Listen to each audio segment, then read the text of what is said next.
अस्सलाम वालेकुम, मैं हूं रेहान तारिक और आप देख रहे हैं 10 तक। इलेक्शन कमीशन ने कौमी असेंबली के हल्का NA 249 में वोटों की दोबारा गिनती के लिए मुस्लिम लीग नून की दरखास्त मंजूर कर ली है। आज चीफ इलेक्शन कमिश्नर की सरबराही में 4 रुकनी कमीशन ने NA 249 में दोबारा वोटों की गिनती के लिए नून लीग के मिफ्ता इस्माइल की दरखास्त पर समाअत की। फरीकैन के दलाइल सुनने के बाद NA 249 कराची में दोबारा गिनती की दरखास्त मंजूर की गई है। इलेक्शन कमीशन ने अपने हुक्म में कहा है कि NA 249 में वोटों की दोबारा गिनती 6 मई को सुबह 9 बजे होगी। Election commission act section 95 shake number 5 के तहत इलेक्शन कमीशन को यह इख्तियार हासिल है कि वो वोटों की दोबारा गिनती का हुक्म दे सकता है। इसी शेक को मद्देनजर रखते हुए मुस्लिम लीग नून ने इलेक्शन कमीशन को दरखास्त दी थी, क्योंकि पीपल्स पार्टी के उम्मीदवार कादिर मंदोखेल 16,156 वोट लेकर पहले नंबर पर रहे, जबकि मुस्लिम लीग नून के उम्मीदवार मिफ्ता इस्माइल ने 15,473 वोट हासिल किए थे। यूं 683 वोटों के फर्क से पीपल्स पार्टी कामयाब करार पाई थी, जबकि इस हल्के से 731 वोट मुस्तरद भी हुए हैं। मुस्लिम लीग नून ने इल्जाम आयद किया है कि 167 पोलिंग स्टेशंस के नताइज पर पोलिंग एजेंट्स के दस्तूर नहीं थे। इस हवाले से मिफ्ता इस्माइल ने प्रेस टॉक की, वो क्या कह रहे थे उसकी एक झलक आपके सामने रखता है। 167 फॉर्म 45 जमा कराए हैं जो हमको इलेक्शन कमीशन से मिले हैं, जिस पे किसी भी पोलिंग एजेंट की साइन नहीं है। अब आज के फैसले के बाद सवाल पैदा होता है कि यह फैसला किसके बयानिए की जीत है। इसी का जवाब तलाश करने के लिए डस्का इंतखाबात का जायजा लेना जरूरी है, जहां सूबाई इलेक्शन कमीशन ने लीगी उम्मीदवार की दरखास्त मुस्तरद की थी, जबकि मरकजी इलेक्शन कमीशन ने फैसला नून लीग के हक में दिया था। इस इलेक्शन में भी सूबाई सतह पर इलेक्शन कमीशन ने नून लीग की दरखास्त मुस्तरद की, जबकि इलेक्शन कमीशन ऑफ पाकिस्तान ने आज नून लीग के हक में फैसला दिया है। NA 249 के नताइज नून लीग और पीपल्स पार्टी के दरमियान मार्के की सूरत अख्तियार कर चुके हैं। मुस्लिम लीग नून और पाकिस्तान पीपल्स पार्टी के दरमियान NA 249 के इलेक्शन को लेकर खूब लफ्जी गोलाबारी भी जारी है। मुस्लिम लीग नून ने इलेक्शन कमीशन में दोबारा गिनती के साथ साथ बैलेट पेपर्स और इंतखाबी मवाद रेंजर्स की निगरानी में रखने की दरखास्त दी। आज शाहिद खान अब्बासी ने लीगी उम्मीदवार मिफ्ता इस्माइल की दरखास्त पर अपने तहफ़्फ़ुज़ात का इजहार किया। वो क्या कह रहे थे वो भी आपके सामने रखा। फौज का लफ्ज़ जो मिफ्ता साहब ने लिखा वो सही नहीं लिखा, रेंजर्स का लफ्ज़ लिखना चाहिए था। बहरहाल इसलिए कहा गया कि वहाँ पर पुलिस फरीक बन चुकी है और हमें खदशा ये है कि उस इलेक्शन कमीशन की इमारत के अंदर दाखिल होकर वो वोटों में रद्द-ओ-बदल करेंगे। तो सिर्फ ये गुजारिश की थी कि इलेक्शन कमीशन के उस इलाके की निगरानी करें जो उनका। गुज़श्ता रोज़ चेयरमैन पीपल्स पार्टी बिलावल भुट्टो जरदारी ने भी लीगी उम्मीदवार की दरखास्त पर नून लीग को हदफ़े तनकीद बनाया था। बिलावल साहब क्या कह रहे थे वो भी आपके सामने रखता है। ये एक अजीब कॉन्सेप्ट है कि वो ही धांधली करने वाले के साथ हम बैठ के धांधली को रोके। जो भी फॉर्म करना पड़ेगा उसके लिए हम करने को तैयार है। हम नहीं चाहते हैं नून लीग में एक सीट हारा है तो फिर वो अपील कर रहे हैं कि फौज मुदाखलत करे। नून लीग का हक है कि अगर उनके पास कोई ठोस सबूत है किसी गड़बड़ का, वो ज़रूर मैं उनसे अपील करता हूँ कि इलेक्शन कमीशन की तरफ आप देखें, इलेक्शन कमीशन से आप उम्मीद रखें कि वो आपके इलेक्शन के मसले को हल कर सकते हैं और आप फौज की तरफ से अपील ना करें। मरियम नवाज साहिबा माजी में क्या कहती रही है, जरा उसकी एक हल्की सी झलक भी आपको दिखाते हैं। सिर्फ सिलेक्टर्स को कहते हैं इससे पीछे हट जाओ, और जब तुम इससे पीछे हट जाओगे तो फिर पाकिस्तान की आवाम जाने, हम जाने और इमरान खान जाने। जितनी बदनामी नाअहल और नालायक और वोट चोर और चीनी चोर और आटा चोर और बिजली चोर और गैस चोर की वजह से उनको फेस करनी पड़ी है, उनको आगे के लिए अपने इदारे की इज्जत के लिए सबक सीख लेना चाहिए। जहां जहां उनको मुस्लिम लीग नून की फतह नजर आ रही होती है, वहां वो फिर उनका प्लान कामयाब नहीं होता नजर आता तो वहां धांधली करते हैं। अब इस वक्त मुस्लिम लीग नून और पीपल्स पार्टी के दरमियान लफ्जी गोलाबारी जारी है। इस सारी सूरत हाल में हुकूमत शादियाने बजा रही है और अपोजिशन जमातों की लड़ाई से लुत्फानंदोज होती हुई दिखाई दे रही है। फवाद चौधरी साहब ने क्या स्टेटमेंट दिया है पाकिस्तान पीपल्स पार्टी और पाकिस्तान मुस्लिम लीग नून की आपसी जंग, वो भी आपके सामने रखता है। पीपल्स पार्टी वाले की अपनी कुश्ती का फैसला कर लें, जो अभी उनकी आपस में एक धमाल पड़ी हुई है।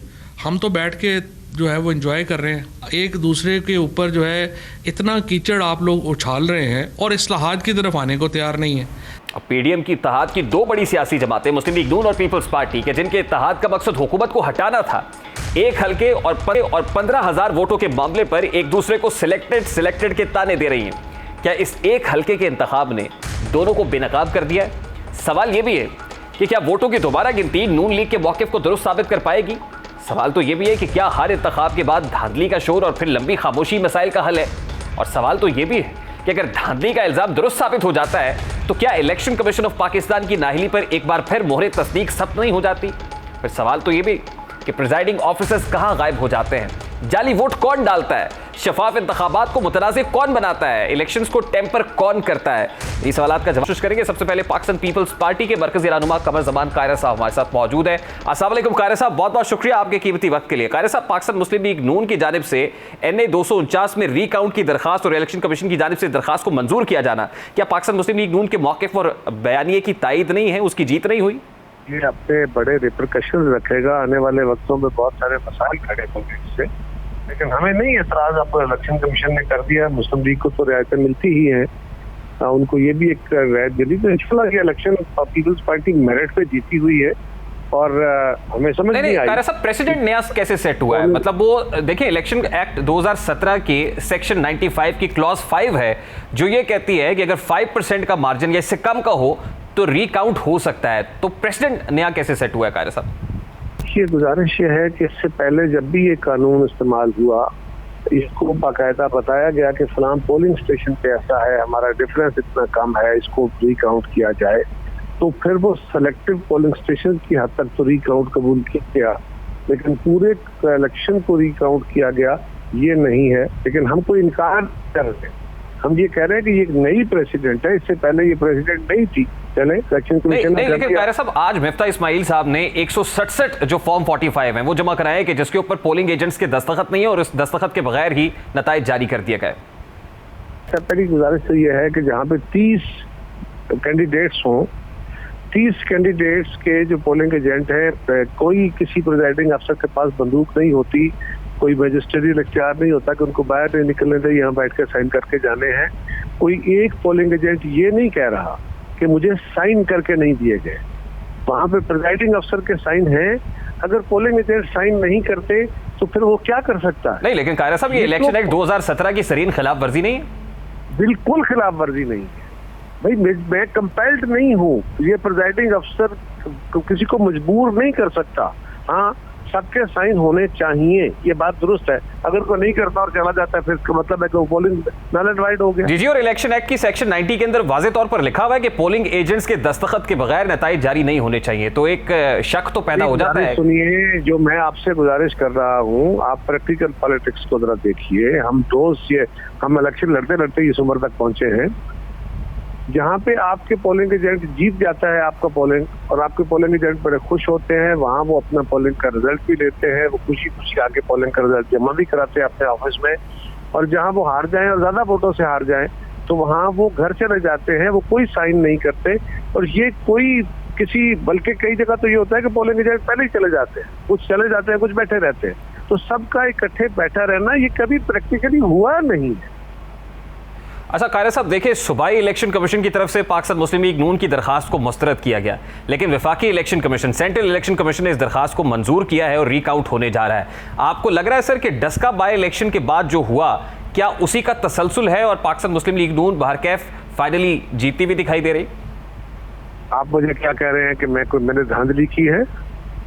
नहीं, मैं तो आपसे जानने की कोशिश कर रहा हूँ कि ये तासुर पाकिस्तान मुस्लिम लीग नून दे रही है ना सर। मेहरबानी करें, आप मुझे मुझ पे मेहरबानी करें। नहीं, कायरा साहब, देखिए, पाकिस्तान मुस्लिम लीग नून भी धांधली का इल्जाम लगा रही है, पाकिस्तान तहरीक इंसाफ भी धांधली का इल्जाम लगा रही है। मेरी गुजारिश सुने ना, तहरीक इंसाफ को तो छोड़िए ना, उनको तो बात की बात है, मुस्लिम लीग बात कर रही है।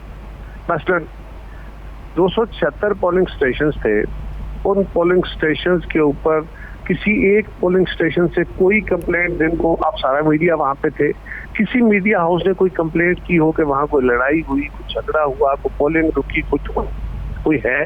Answer is no. जब पोलिंग खत्म हुई उसके बाद पोलिंग काउंट हुआ, रिजल्ट लेट आया, ये एक एतराज है मुस्लिम लीग का, और उसकी बुनियाद पे वो कह रहे हैं कि जी रिजल्ट बदले गए हैं।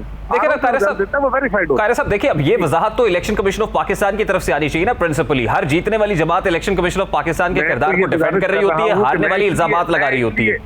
देखिए, मेरी गुजारिश ये है कि मैं किसी तमाशे का ऐसा तो नहीं हूँ ना, मुझ पे आप सवाल कर रहे हैं, तो उस सवाल को एड्रेस करने के लिए मैं उसकी बुनियाद को एड्रेस करूंगा कि जिस पर ये सारा कजिया खड़ा किया गया वो क्या है।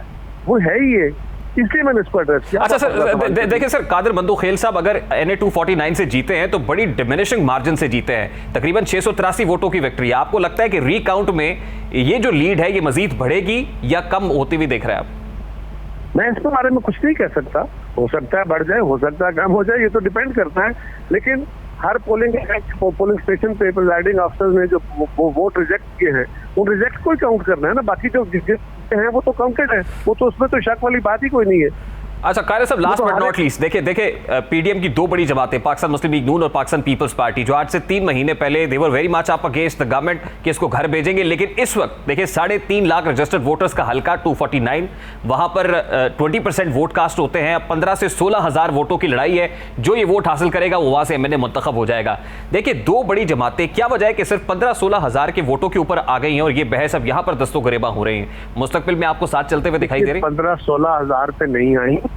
अगर रमजान है, अगर कोविड है, अगर गर्मी है और हम रिक्वेस्ट कर रहे हैं और बाय इलेक्शन है, तो ये ओवरऑल वोट कम पोल हुआ है, ये किसी जमात को कम वोट नहीं पड़ा। कायरा साहब मुझे बताएं कि मुस्तकबिल करीब में या ईद के बाद, जैसे मौलाना फजलुर रहमान ये कह रहे थे कि फिर से PDM में पाकिस्तान पीपल्स पार्टी की ख्वाहिश है कि वो इन बेंचेस पर बैठे, तो क्या पाकिस्तान पीपल्स पार्टी इस माहौल में पाकिस्तान मुस्लिम लीग नून के साथ चल सकती है? आप बड़े सीजन पॉलिटिशियन है, मेरा ख्याल आप बेहतर कॉमेंट कर सकते हैं इस पर।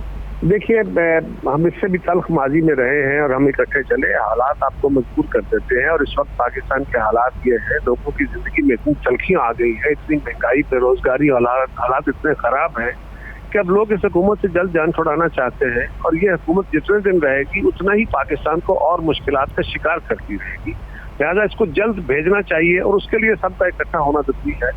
ये हमारे मुस्लिम लीग वाले साथी जो हैं, ये अगर उतावले न पड़ जाते, जल्दी में ना होते, इनका अपना इंटरेस्ट को ये दबा सकते अपने दलों में, तो आज तक हम इस हुकूमत को चलता कर चुके होते। अगर हम पंजाब से नो कॉन्फ्रेंस करते तो पहले तो कहते थे ना वोट नहीं है, अब जहांगीर तरीन साहब के जो इशू हुआ उसके बाद तो नजर आ गया कि जो हम साथी कर रहे थे वो क्रैक्स अपनी जगह बहुत बड़े बड़े क्रैक्स मौजूद थे।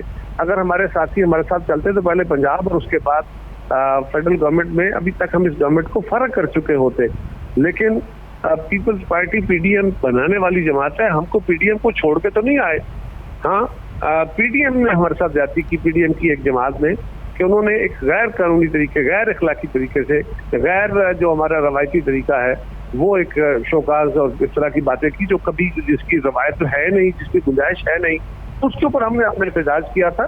बाकी तो हमारा कोई इशू नहीं। और हमने आज तक उस दिन से लेकर आज तक पीपल्स पार्टी ने कभी किसी मौके पे भी कोई तल्खी ओरिजिनेट नहीं की, किसी तल्ख आर्गुमेंट का आगाज नहीं किया। हाँ, जवाब में जब वहां से तल्ख बातें हुई तो यहाँ से भी तल्ख बातें आई। जिस तरह इस इलेक्शन में हुआ कि उन्होंने डायरेक्टली एलिगेशन लगाए, तो फिर हमने भी जवाब में कहा ये ना होता तो अच्छा। ठीक है, बहुत बहुत शुक्रिया कायरा साहब आपके वक्त के लिए। पाकिस्तान पीपल्स पार्टी के मरकजी रहनुमा कमर ज़मान कायरा हमारे साथ मौजूद थे। इस वक्त पाकिस्तान मुस्लिम लीग नून के मरकजी रहनुमा निहाल हाशमी साहब ने भी ज्वाइन किया है। अस्सलाम वालेकुम निहाल हाशमी साहब, बहुत बहुत शुक्रिया आपके वक्त के लिए। पाकिस्तान मुस्लिम लीग नून की जानिब से दायर दरखास्त मंजूर जरूर हुई है, ये खुशाइंद अमर है, लेकिन इस बात की जमानत नहीं है कि नताइज भी तब्दील हो जाए। वालेकुम अस्सलाम और बिस्मिल्लाहिर्रहमानिर्रहीम। ये आपने ठीक कहा है, ये तो अल्लाह बेहतर जानता है कि रिकाउंट में कौन जीतता है, मगर ये आईनी, कानूनी और बुनियादी हक होता है किसी भी कैंडिडेट का कि वो इलेक्शन और मजाज अथॉरिटी को ये बावर करवाए कि हम इसमें तो कामयाब हो गए ना, कि बावर करवाने में PMLN के इस इलेक्शन के प्रोसेस में फ्री एंड फेयर नज़र नहीं आया और बात पैदा करते हैं। और जब हमारे वकला और हमारे दस्तावेज़ात इलेक्शन कमीशन को मुतमईन किया कि जनाब यहाँ पे हमें एक फ्री एंड फेयर अपॉर्चुनिटी होनी चाहिए, तो उसको मद्देनज़र रखते हुए उन्होंने ये रीकाउंटिंग का ऑर्डर किया है। और लेट्स होप के हम जीत जाएं, और अगर हम नहीं भी जीतते हैं तो जो भी फ्री एंड फेयर तरीके से जीतता है उसे हम एडवांस में मुबारकबाद पेश करते हैं। अच्छा, इस पे पाकिस्तान पीपल्स पार्टी का मौक़िफ़ ये है कि 11 घंटे ताख़ीर का शिकार होना नताइज, यही पाकिस्तान मुस्लिम लीग नून का एक एलिगेशन है कि ताख़ीर क्यों हुई, लेकिन कोई धांधली के कोई इल्ज़ामात तो आपके पास नहीं है। वो कहते हैं 276 पोलिंग स्टेशन हैं, नेचुरल बात है कि उसको काउंट करते हुए और नताइज आते आते इतना वक्त तो लग जाता है। देखिए 276 हर जगह इसी तरह के होते हैं कौमी असम्बली के हल्के में कि 200 और उससे ज़्यादा की तादाद में लोग होते हैं, मगर ये कॉन्स्टिट्यूंसी का एक जो खूबसूरत चीज़ है कि जहाँ पे आरओ का दफ्तर है वो उस कॉन्स्टिट्यूएंसी के अंदर ही है और एक बड़ा कॉलेज है, गवर्नमेंट टेक्निकल कॉलेज, और जो फासला है, जो मैक्सिमम जो फासला है उस दफ्तर से किसी भी पोलिंग स्टेशन का, वो हार्डली 15 मिनट्स ट्रैफिक अगर ना हो, और अगर ट्रैफिक हो तो हार्डली हाफ एन आवर। तो वो हाफ एन आवर के जो सफ़र है, और चलें 1.5 घंटे में काउंट हो जाए, वोट की तादाद कम थी, 21% कास्ट हुए थे। साहब, ये आपका तासुर है कि धांधली हुई है या धांधली के वाज़ेह सबूत भी पाकिस्तान मुस्लिम लीग नून के पास मौजूद है और इलेक्शन कमीशन को सबमिट किए? देखिए, ये भी धांधली का एक सिम्टम होता है, जहाँ पे आप काउंटिंग के प्रोसेस को और जो सबमिशन ऑफ फॉर्म 45 है उसमें आप डिले करें और कोई उज़र ना दें, कोई रीजनिंग ना हो और डिले हो रहा हो, तो ये बड़ा एक क्लियर वो इंडिकेशन है कि जो प्राइमरीली जिम्मेदारी होती है प्रिजाइडिंग ऑफिसर की और इलेक्शन कमीशन की और जो वहाँ पे सरकारी जिम्मेदार होते हैं कि वो सारे काम को बालाए ताक रख के सबसे पहले काउंटिंग करें, रिजल्ट को कंपाइल करें और उसको फिर देखिए ये सिम्टम्स हैं या तासुर है, यही वजह है कि अदम सबूतों की बुनियाद पे आपने रीपोल की दरखास्त को रीकाउंट तक महदूद रखा है? नहीं जी, हम रिपोल की बात नहीं करना चाहते हैं। रिपोल तो शायद पीटीआई चाहती है जो 6 नंबर पे है, और वो समझते हैं कि अगर रिपोल का अपॉर्चुनिटी मिल गया तो फिर लोगों को ज़ोर ज़बरदस्ती धांधली खरीद के बेच के वो किसी मुकाबले में आए। चूँकि वो इस बार कराची के अवाम ने और हल्के के अवाम ने पीटीआई को उनकी कारकर्दगी की बुनियाद पे अव्वल नंबर पे रखा है नीचे से, तो वो इस तरह से अपनी इज़्ज़त की बहाली के एक मुहिम पे हैं। अदरवाइज़ हम ये चाहते हैं कि फॉरेंसिक ऑडिट ये बहुत ज़्यादा इम्पॉर्टेंट चीज़ है कि ये जो 10 घंटे का वक्त था उसमें कहीं पे प्रिजाइडिंग ऑफिसर्स जो हैं या पीओज जो हैं या जो दीगर अमला था, वो चूँकि प्रोविंशियल गवर्नमेंट का था, उसने कहीं ठप्पे तो नहीं लगा दिए ज़्यादा वोट के बैलेटों पे। ये एक अंदेशा है, यही एक खदशा है, और फिर हम उसको टैली करेंगे अपना काउंटर फाइल जो होता है। और मिफ्ता इस्माइल साहब ने दरखास्त में मेंशन किया है कि ये सब कुछ रेंजर्स की निगरानी में होना चाहिए क्योंकि पुलिस पे एतमाद नहीं है। देखिए, चूँकि पुलिस प्रोविंशियल गवर्नमेंट के सब्जेक्ट है और चूँकि पुलिस को कमांड प्रोविंशियल गवर्नमेंट के तहत किया जाता है और जो रेंजर्स है वो एक फेडरल गवर्नमेंट का है और वो प्रोविंशियल गवर्नमेंट के साथ उसका कोई मामला नहीं है, तो शायद इस वजह से मिस्टर इस्माइल साहब के जहन में हो। और चूँकि रेंजर्स भी एक सिविल इदारा है क्योंकि उसको कंट्रोल करती है मिनिस्ट्री ऑफ इंटीरियर। नहीं, आपने प्रोविंशियल इलेक्शन कमीशन को दरखास्त दी, वहां से दरखास्त रिजेक्ट हो गई, उसके बाद आप federal election commission, central election commission के पास चले गए, तो क्या आपका ये तासुर भी है कि सूबाई इलेक्शन कमीशन को भी इन्फ्लुएंस किया गया किसी की जानिब से? इसे भी बादस केस नहीं किया जा सकता। मैं वहाँ पे था रिटर्निंग ऑफिसर साहब के दफ्तर में, जब वकील ने हमारे ये दरख्वास्त दी तो प्रॉम्प्ट उनका रिप्लाई आ गया कि we have rejected your application, मगर जो इलेक्शन रूल्स है उसमें लिखा शल जब होता है तो आप उसमें ये बाइंडिंग होता है, और उन्होंने बाइंडिंग को वो किया और अपनी जो उनकी सवाबदीदी इख्तियार था, सवाबदीदी इख्तियार इसमें इस्तेमाल नहीं किया जा सकता। जहाँ पे लफ्ज़ इंग्लिश का शल आ जाता है वहाँ पे ये मैंडेटरी हो जाता है। तो उसके बाद हमारे पास कोई और अपॉर्चुनिटी नहीं थी, कोई ऑप्शन नहीं था, और हमने जो इख्तियार किया मिस्टर इस्माइल साहब ने या पार्टी ने, वो हमें जो सहूलतें और हमें जो इख्तियार दिया गया आइन और कानून के मुताबिक हमने उसको इख्तियार किया। देखिए, अगर हर इलेक्शन के बाद इल्ज़ामात होते हैं धांधली और धांधली के, तो फिर आपको नहीं लगता कि इलेक्शन रिफॉर्म्स इस वक्त की ज़रूरत है और पाकिस्तान तहरीक इंसाफ हुकूमत के साथ आपको बैठना चाहिए ताकि ये मामला तय हो सकें? देखिए, जो सबसे बुनियादी चीज़ है वो रिफॉर्म्स से ज़्यादा बुनियादी चीज़ है, जो नकाइस आइडेंटिफाई हो जाते हैं उस पर क्या एक्शन लिया। ये बदनीयत हुकूमत है। अगर आप डस्का का देखें तो उसमें इलेक्शन कमीशन ने, फाफिन ने और सुप्रीम कोर्ट में जो मुकदमा चले उसके दौरान 13 ऐसे नकाइस और ऐसे इरेगुलरिटीज़ को आइडेंटिफाई किया गया जिसमें धुंध से लेके पीओ का किरदार से लेकर के चीफ सेक्रेटरी का किरदार से लेके आईजी साहब का किरदार से लेके डीएसपी साहब के किरदार से लेकर के वहाँ पे वो सारी, अगर ये नेक नियत होते तो वो बताते कि देखिए जी डस्का में जो हम पे निशानदेही की गई थी गलत चीज़ों की, उसको हमने दुरुस्त कर दिया, ठीक कर दिया, और सबको we take them on task. तो जो नकाइस हैं, जो खराबियां हैं, उसको तो आप ठीक नहीं कर रहे, आप एक नए धांधली का सिम्टम तलाश कर रहे हैं और वो है EVM, electronic voting machine.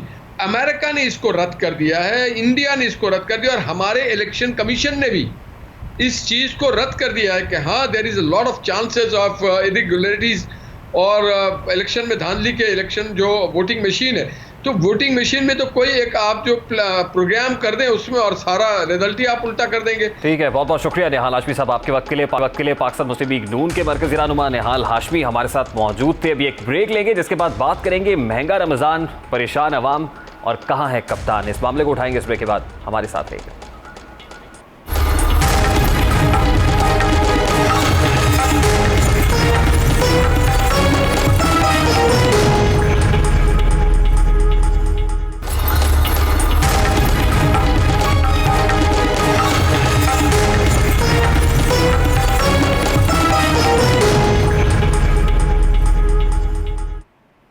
Welcome back. Ramzan मुबारक का तीसरा अशरा शुरू हो चुका है। माह रमज़ान अपने इख्तिताम की जानिब गामज़न है, लेकिन इस वक्त तक कौम के मसाइल हैं कि ख़त्म होने का नाम नहीं ले रहे हैं।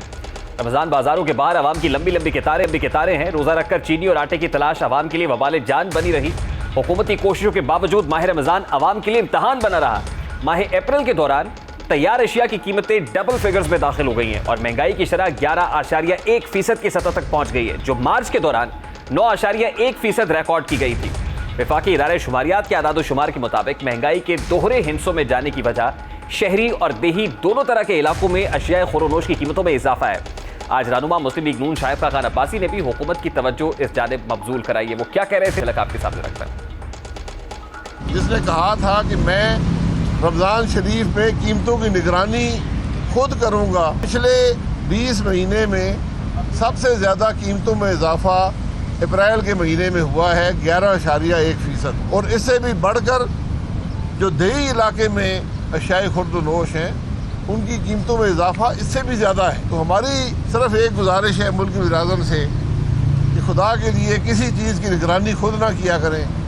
जिसको आप हाथ लगाते हैं वो तबाह ही होता है।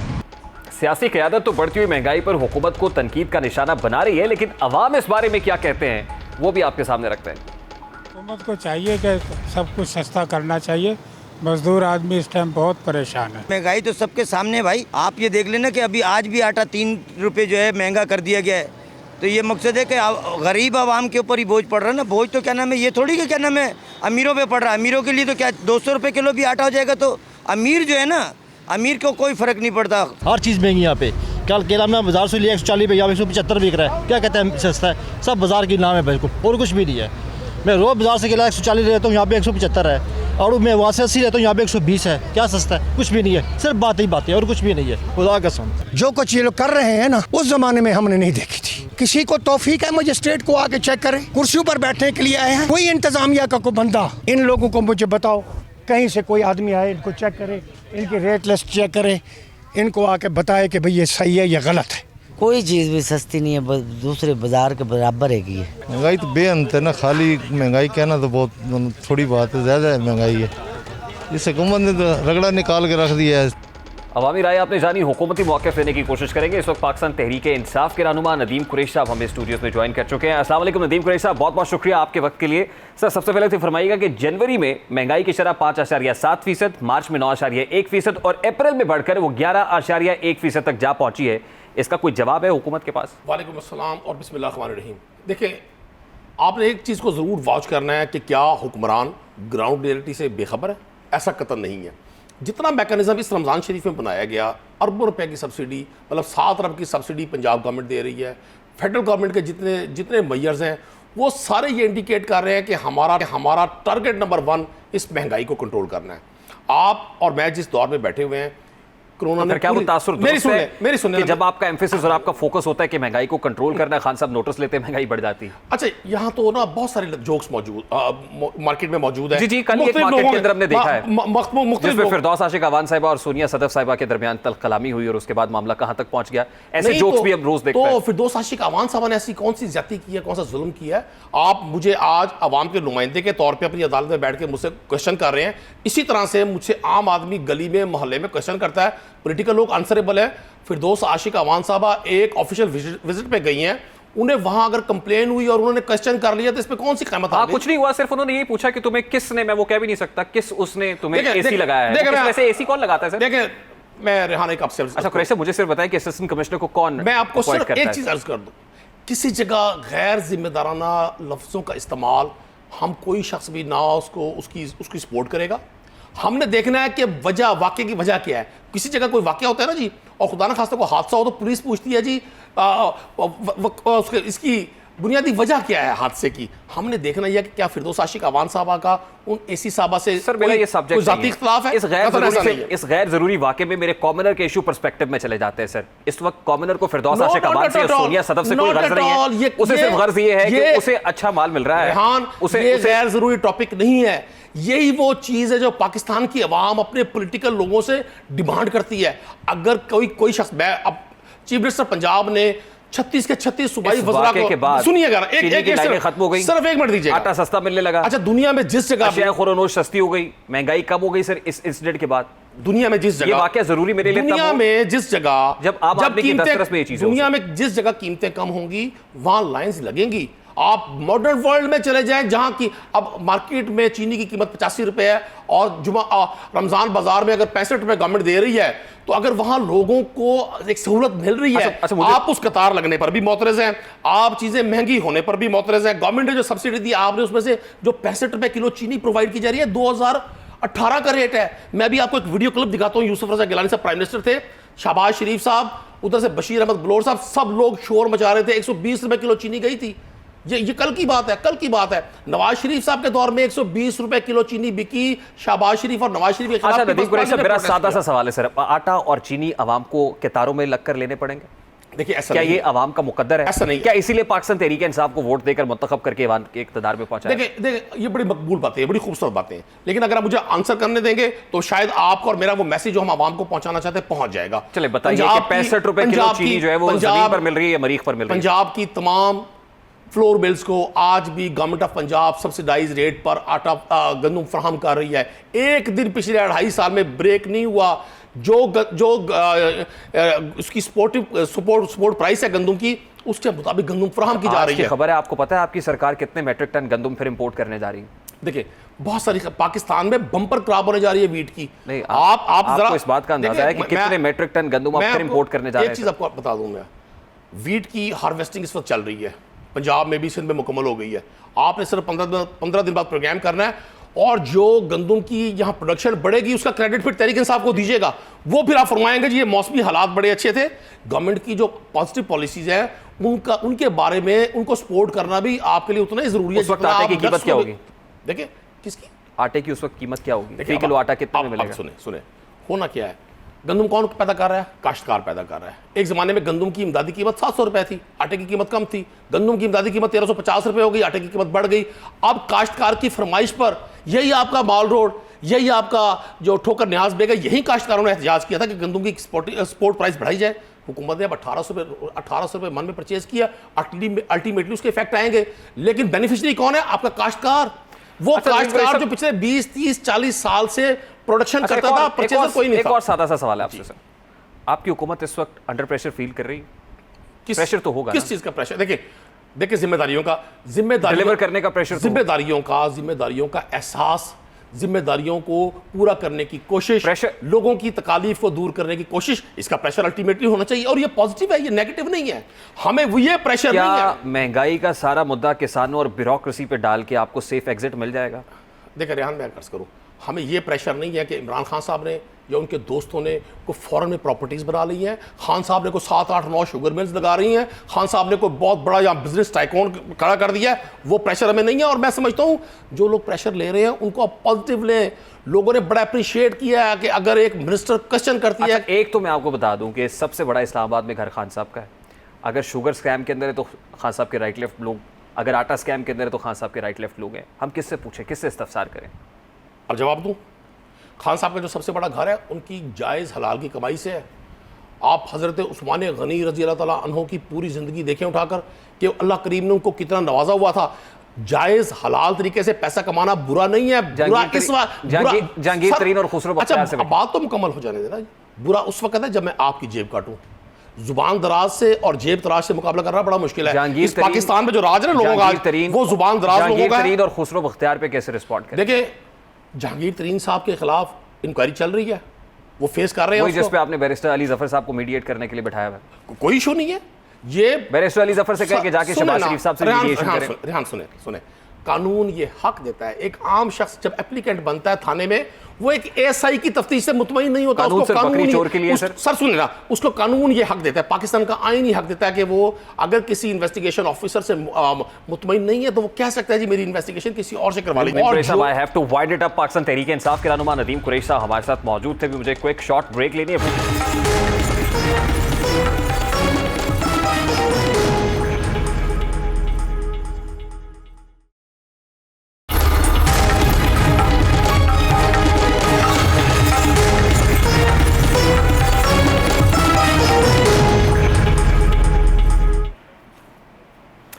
शेर खुदा हैदर कर्रार अमीरुल मोमिनीन दामाद रसूल सरताज बुतूल अबुल हसन मौलूद काबा मंबा रुश्दो हिदायत बाबुल इल्म हिकमत फातिह खैबर चिराग बनी हाशिम अदालत व शजात की अमली तस्वीर उलूम नबवी के अमीन अशरा मुबशरा के जानशीन हाशमी मुत्तलबी शाह मर्दा शेर यज़दा कुव्वत परवरदिगार ला फ़ता इल्ला अली ला सैफ इल्ला जुल्फ़िकार अली मुर्तज़ा करमुल्लाह वजहुल करीम का आज यौम शहादत है।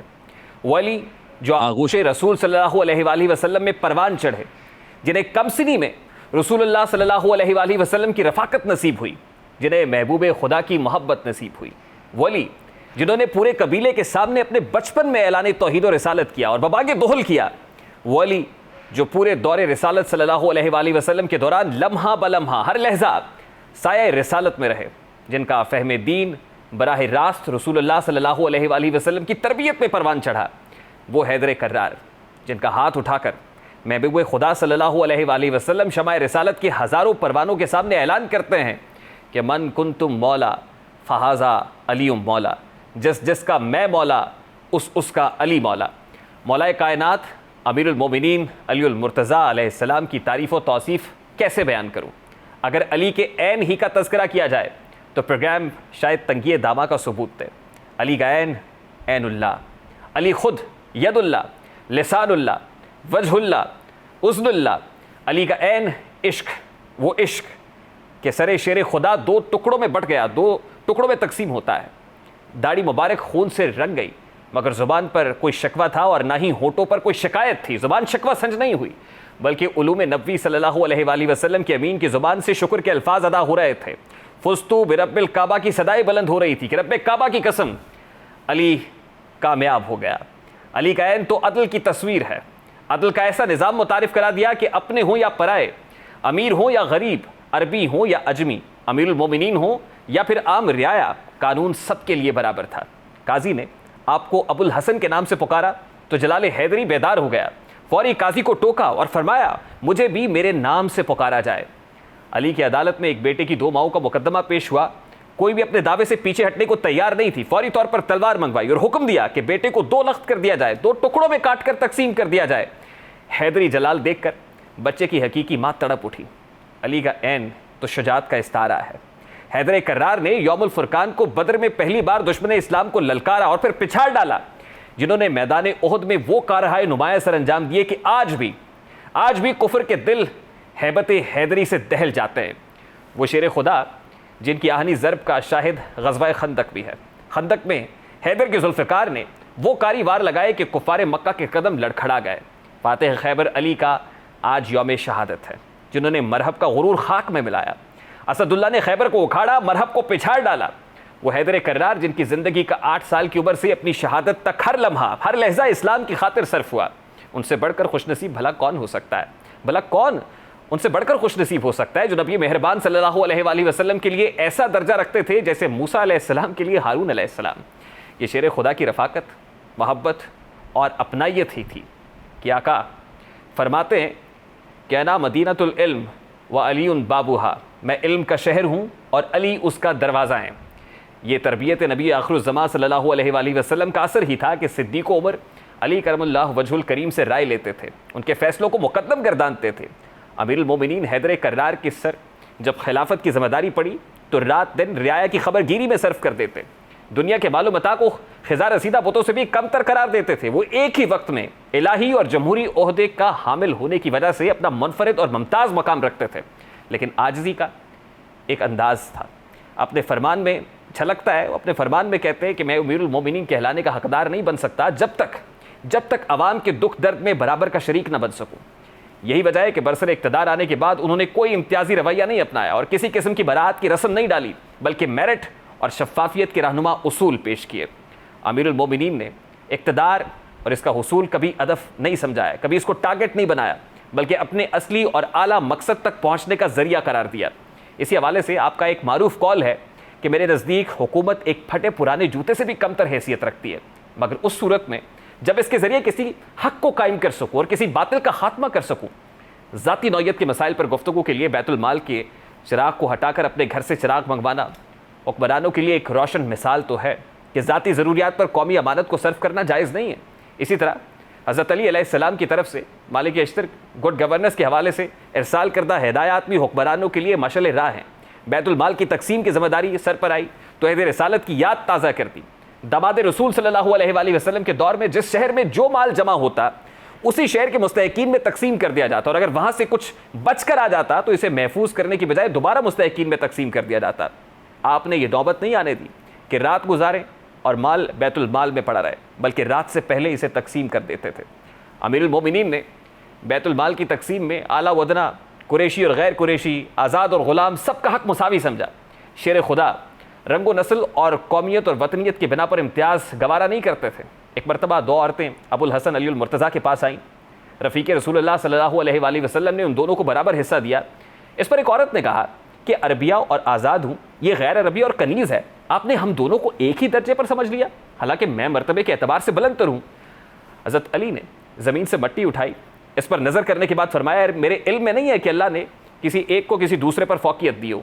एक मरतबा आपकी हमशीरा उम्मे हानी बिनते अबी तालिब आपके पास आईं। आपने बैतुल माल में से 20 दिरहम उन्हें दिए। उन्होंने वापस पलट कर अपनी एक अजमिया कनीज़ा से दरियाफ़्त किया कि तुम्हें अमीरुल मोमिनीन अलैहिस्सलाम ने क्या दिया है। उसने कहा 20 दिरहम। ये सुनकर जनाब उम्मे हानी हज़रत के पास वापस आई और कहा कि आपने जो कनीज़ा को दिया है वही मुझे दे डाला, हालांकि मेरा हक़ ज़्यादा है। हज़रत ने फरमाया, खुदा की कसम मैंने कहीं नहीं पाया कि इस माल में बनी इस्माइल को बनी इसहाक़ पर कोई फ़ौक़ियत हासिल है।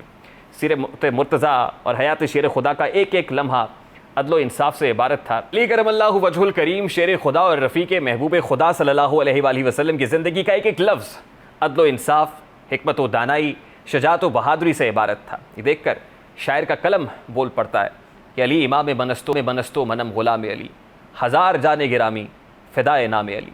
एक आम फ़र्द से लेकर हुक्मरानों तक सभी के लिए हयात हैदर कर्रार मशल राह है। अली ने हमें बताया है कि मदीना की रियासत कैसी होती है।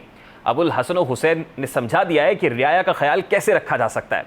अमीरुल मोमिनीन ने अवाम की अमानतों की हिफाजत कैसे की जाती है ये भी बता दिया है। आइए आज अहद करें कि बाब इल्म व हिकमत की सीरत अपना कर पाकिस्तान को हकीकी मानों में रियासत मदीना बनाए। ये तो था आज का दस्तक। आपसे मुलाकात होगी इंशाअल्लाह कल। अब तक रखिएगा ख्याल। अल्लाह हाफ़िज़।